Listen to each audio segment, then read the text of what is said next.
কাফেরেরা সব মুখ নিচু করে মাথা নত করে একাক করে চত্বর ছেড়ে পালাতে থাকলো যে মুহাম্মদ বিন আব্দুল্লাহকে হারানো গেল না, তিনি তো চিরহক সত্য নবী আখির নবী মুহাম্মদুর রাসূলুল্লাহ সাল্লাল্লাহু আলাইহি ওয়াসাল্লাম, কিভাবে তাকে হারাবে? আল্লাহ তো এটা বলেছে, তারা ফুৎকার দিয়ে ইসলামকে নিভিয়ে দিতে চায়, পশ্চিম কালেও তারা পারবে না। প্রসঙ্গ এটা ছিল না, প্রসঙ্গ জান্নাত এবং জাহান্নাম। নবীজি এই যে মেরাজে গেলেন, জিবরিল আমিন সামনে, নবীজি পিছনে পিছনে চলছে। এক জায়গায় যে নবীজি সাল্লাল্লাহু আলাইহি ওয়াসাল্লাম দেখলেন একজন মানুষ বসে আছে, বিরাট আকৃতির মানুষ, জাহান্নামের মধ্যেই সে আছে।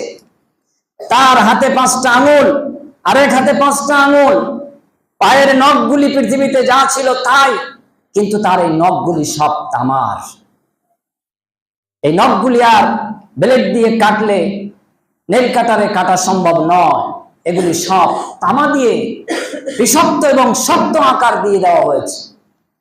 আল্লাহর নবী বলেন, আমি লোকটার এই ব্যতিক্রম দেখে অগ্রসর হলাম, দেখতে এগিয়ে গেলাম।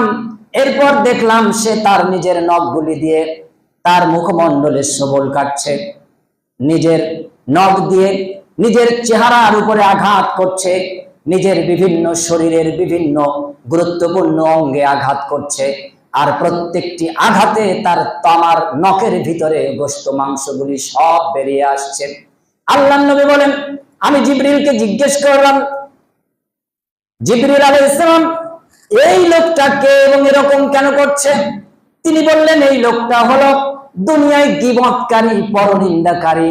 সে যখনই মানুষ সম্পর্কে কোনো কথা বলতো, সমালোচনামূলক বলতো, পরনিন্দা করত, পরচর্চা করত, গীবত করত, আল্লাহ তার এই পাপকে তার এই নখ দ্বারা পরিবর্তন করে দিয়েছে।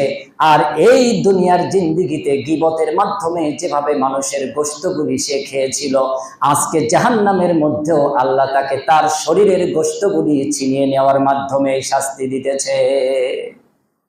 জাহান্নামের মধ্যে ওই জাহান্নামের নখগুলি তামা দিয়ে বড় আকৃতি অস্ত্রের মতন করে দিয়ে, এবার তার অস্ত্র দিয়ে তাকে খাবলে খাবলে সে খাচ্ছে আর গোশতগুলি ছিঁড়ে খাচ্ছে। নবীজি জিজ্ঞেস করায় জিবরিল আমিন বললেন, এ হলো পরনিন্দাকারী, গীবতকারী, পর সমালোচনাকারী। এই যখনই কথা বলতো, যখনই মানুষ সম্পর্কে আলোচনা করত, তার খারাপ দিকগুলি নিয়ে আলোচনা করত, এটা হলো পৃথিবীতে মানুষের গোশতখোর, মানুষের মাংসগুলি খাওয়া একজন মানুষ জাহান্নামী। আজকে সে তার নিজের মাংসগুলি এভাবে নখ দিয়ে খাবড়ে খাবড়ে তারপর খাচ্ছে। নাউজুবিল্লাহ। জাহান্নামের এটা একটা শাস্তি, ভয়ঙ্কর শাস্তি। আল্লাহর নবী বলেন, নখ যখন তার চেহারার মধ্যে দিচ্ছে, তার শরীর থেকে রক্তগুলি পড়ে সারা শরীর রক্তাক্ত হয়ে যাচ্ছে। আল্লাহর নবী বলেন, আমি সামনে অগ্রসর হতে থাকলাম, দেখলাম একটা রক্তের নদী প্রবাহিত। আমি সামনে অগ্রসর হতে থাকলাম, তার ভিতরে একজন মানুষ ডুবন্ত অবস্থায়, আবার তার মাথা উত্তোলন করে আবার ডুবে যায়। এইভাবে সে সাঁতরাতে সাঁতরাতে কিনারায় আসছে। একজন মানুষ, একজন দায়িত্বশীল ফেরেশতা, বিরাট আকৃতি নিয়ে বড় একখণ্ড পাথর নিয়ে সে বসে আছে। আর লোকটা যখন কিনারায় আসে, তার মুখমণ্ডল লক্ষ্য করে একটা আঘাত করে, একেবারে 2 দাঁতের ফাঁকা দিয়ে গালের মধ্যে মুখের ভিতরে পৌঁছে যায়। আবার সে পানির তলদেশে রক্তের নদীতে ডুবে যায়, আবার মাঝমূর্তিতে চলে যায়, আবার কিনারায় আসে। আবার ওই ব্যক্তি তার গালের মধ্যে মোটা একখণ্ড পাথর আঘাত করে মেরে আবার তাড়িয়ে দেয়। আল্লাহর নবী বলেন, এই ব্যক্তিকে, জিবরিল আমিন বলেন, এই ব্যক্তিও হলো দুনিয়ার একজন মানুষ। ইনি হলেন জাহান্নামে এসেছে তার যে কারণ, এই কারণটা হলো চগলখড়ি। আর দুনিয়াতে সে যে অর্থ উপার্জন করত, দুনিয়াতে সে যে আয় রোজগার করত, এই আয় রোজগারে সে সন্তুষ্ট ছিল না। সুদের সাথে, ঘুষের সাথে, অন্যায় দুর্নীতি, চুরি ডাকাতির সাথে যুক্ত থাকতো। আল্লাহ রাব্বুল আলামিন তার জন্য তাকে এই শাস্তি দিতেছে। রক্তের গন্ধযুক্ত এক নদীর মধ্যে, জাহান্নামের ভিতরে এই ব্যক্তি বারবার হাবুডুবু কাঁপছে, বাঁচার জন্য কিনারায় আসে। বিরাট খণ্ড পাথর নিয়ে ফেরেশতা বসে আছে। যখনই কিনারায় আসে, মাথায় নয় গালের মধ্যে সরাসরি আঘাত দিয়ে এরপর তাকে পৃথিবী আবার এই কিনারা থেকে নদীর মাঝখানে পাঠিয়ে দেওয়া হচ্ছে, আবার সে ফিরে আসে। এই ব্যক্তিকে, এই ব্যক্তি হলো হালাল উপার্জনে যার উদর ভর্তি হতো না, হারাম উপায়ে ইনকাম করে, হারাম উপায়ে অর্থ উপার্জন করে যে তার পেট ভর্তি করতে চেয়েছিল, এই ব্যক্তি হলো ওই জাহান্নামী ব্যক্তি। জাহান্নামের শাস্তি, জাহান্নামের ভিতরে যেদিকেই তাকানো হবে শুধু শাস্তি আর শাস্তি, ভয়ানক শাস্তি। জাহান্নামে যাবে কারা? জাহান্নামবাসী কারা? রাসূলুল্লাহ সাল্লাল্লাহু আলাইহি ওয়াসাল্লাম বললেন, 1000 জন আদম সন্তানের মধ্যে একজন জান্নাতে যাবে। কতজন যাবে জান্নাতে? 1000 মানুষের মধ্যে একজন জান্নাতে যাবে। তাহলে 1000 মানুষের মধ্যে জাহান্নামে যাবে কতজন? 1999 জন মানুষ জাহান্নামী। পটলের ফুলের লোভ যে সামলাতে পারে না, সে কি করে জান্নাতে যাবে? আরেকজনের একটা লাউ গাছে 10টা লাউ হোক, এটা যে সহ্য করতে পারে না, সে কি করে জান্নাতি হতে পারে? এই আলোচনা তো করেছি। 1999 জন মানুষ তারা জাহান্নামে যাবে। কি কারণে যাবে? ছোটখাটো দিক থেকে দু একটা বলি। গত সপ্তাহে যেমন বলেছিলাম, রাস্তা পরিষ্কার করে দিয়েছে গাছের শিকড়, গাছ সরিয়ে দিয়েও জান্নাতে। গত সপ্তাহে যেমন বলেছিলাম, গাছ বসিয়ে দিয়েছে মানুষের ছায়া নেবার জন্য, এর জন্য জান্নাতে। আবার ছোট্ট একটা কারণ, রাসূলুল্লাহ সাল্লাল্লাহু আলাইহি ওয়াসাল্লাম তিনি মেরাজে গেলেন, দেখলেন যে এমন একজন লোককে জাহান্নামে রাখা হয়েছে, যে লোকটার বড় তেমন কোনো পাপ ছিল না।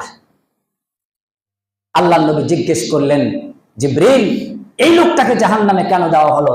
জিবরিল আমিন বললেন যে এই লোকটা শখের বশে একটা বিড়ালকে বেঁধে রেখে দিয়েছিল, আটকে রেখে দিয়েছে। না তাকে আহার দিয়েছে, পানীয় দিয়েছে, খাদ্য দিয়েছে, না তাকে ছেড়ে দিয়েছে। ছাড়া থাকলে সে পোকা মাকড় কাটা হাড্ডি ঘুরে ঘুরে খেয়ে বেঁচে থাকতে পারত। সে আটকে রেখে এক সময় বিড়ালটি ছটফট করতে করতে মারা গেল। এই জন্যই লোকটাকে জাহান্নামবাসী করে দেওয়া হয়েছে। চিন্তা করে না, একটা বিড়াল আর যদি একটা মানুষকে হত্যা করেন, একটা মানুষ হত্যা হয়ে যায় এইরকম যদি ক্ষতি করেন, তাহলে আপনার আমার অবস্থা কি হতে পারে? আপনার বিবেক দিয়ে চিন্তার বিষয় রয়েছে।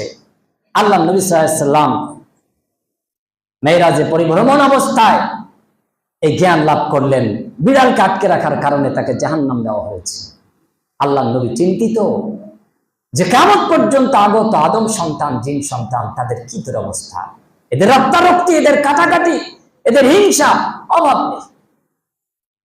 তিরমিজির 3272 নম্বর হাদিস। এই হাদিসে কয়েকটি রূপরেখা দেওয়া আছে, বিশেষ করে মহিলাদের। কয়েক প্রকার মহিলা ছোট ছোট কিছু বদ অভ্যাসের কারণে জাহান্নামী হয়ে যাবে। তিরমিজির এই হাদিসের মধ্যে থেকে আমি 6টি বৈশিষ্ট্যপূর্ণ, খারাপ বৈশিষ্ট্যপূর্ণ নারীকে চিহ্নিত করতে পেরেছি। দেখেন, একেবারে ছোটখাটো। আমার মা বোনেরা, আপনাদেরকে আমি গুরুত্ব দিয়ে বোঝানোর চেষ্টা করছি বিষয়টা। জাহান্নামে যাবে, তার মধ্যে একটা ছোট খারাপ গুণ হলো মহিলারা তাদের মাথার চুল খুলে বাইরে বার হবে। যারা দুনিয়ার জিন্দেগিতে মাথার চুল খোলা রেখে রাস্তাঘাটে বার হয়, বেপরোয়া হয়, আল্লাহর নবী এই হাদিসে বলছেন যে ওই মহিলা জাহান্নামী। ওই মহিলার এই পাপের জন্য জাহান্নাম হয়ে যাবে। একটা সুতো, ন্যাকড়া কাপড়, একটা ওড়না, শাড়ির একটা অংশ দিয়ে আপনি আপনার চুলটাকে ঢেকে রাখলেন, আপনি জাহান্নামী নন, কিন্তু আপনার চুল খুলে রাখার কারণে আপনি জাহান্নামী। 2 নাম্বার,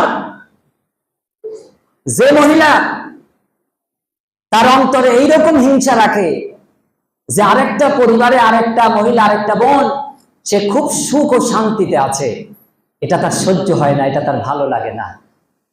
এই সুখ শান্তিটা কি করে কেড়ে নেওয়া যায় তার জন্য সবসময় চিন্তায় ব্যতিব্যস্ত থাকে। এই মহিলাও জাহান্নামে যাবে বলে নাউজুবিল্লাহ। আল্লাহ আমাদেরকে রক্ষা করে।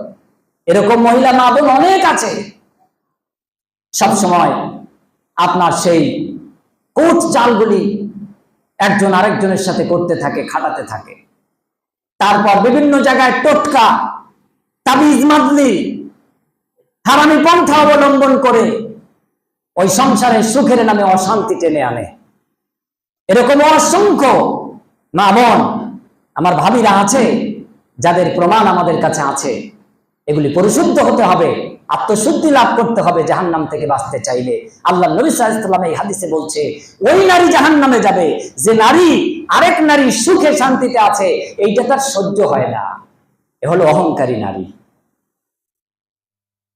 আল্লাহ নবী এই হাদিসে বললেন, যে মহিলা অপবিত্রা হলো, পবিত্রতা লাভ করতে গড়িমসি করে, অলসতা করে, ওই নারী ওই মহিলাও জাহান্নামে যাবে। 4 নম্বরে আল্লাহ নবী বললেন, যে মহিলা তার স্বামীকে অবমূল্যায়ন করে, অসম্মান করে, সম্মান দিতে চায় না, মুখের উপরে আওয়াজ করে কথা বলে, সিদ্ধান্ত স্বামী দিলে স্ত্রী মেনে নিতে চায় না, এই স্ত্রীও জাহান্নামী স্ত্রী। সুতরাং আল্লাহ নবী বললেন, ও মহিলারা, জাহান্নামের মধ্যে আমি যখন জাহান্নাম দেখলাম, আমি দেখলাম শুধু নারী, শুধু মহিলা, শুধু মহিলা, শুধু মহিলা আর শুধু মহিলা। আল্লাহ নবী সাল্লাল্লাহু আলাইহি ওয়াসাল্লাম বললেন, 1999 জন জাহান্নামে যাবে, এর মধ্যে অধিকাংশই হলো মহিলা, অধিকাংশই নারী সমাজ। মাথার চুল খোলা রেখে জাহান্নামে চলে গেছে। এই মাথার চুল দিয়ে আপনি কাকে পাগল বানাতে চান? এই অহংকার করে আপনি কতটুকু সুখ পেতে চান? অপবিত্রতা থেকে পাক ও পুত অর্জন না করে, গড়িমসি অলসতা করে আপনি কতটুকু সময় ক্ষেপণ করতে চান? আপনি কি জানেন মালাকুল মউত আপনার নাগের ডগায় অপেক্ষা করছে? কখন এসে আপনার জানটা কবজ করে নিয়ে যাবে আপনি নিজেও বুঝতে পারবেন না।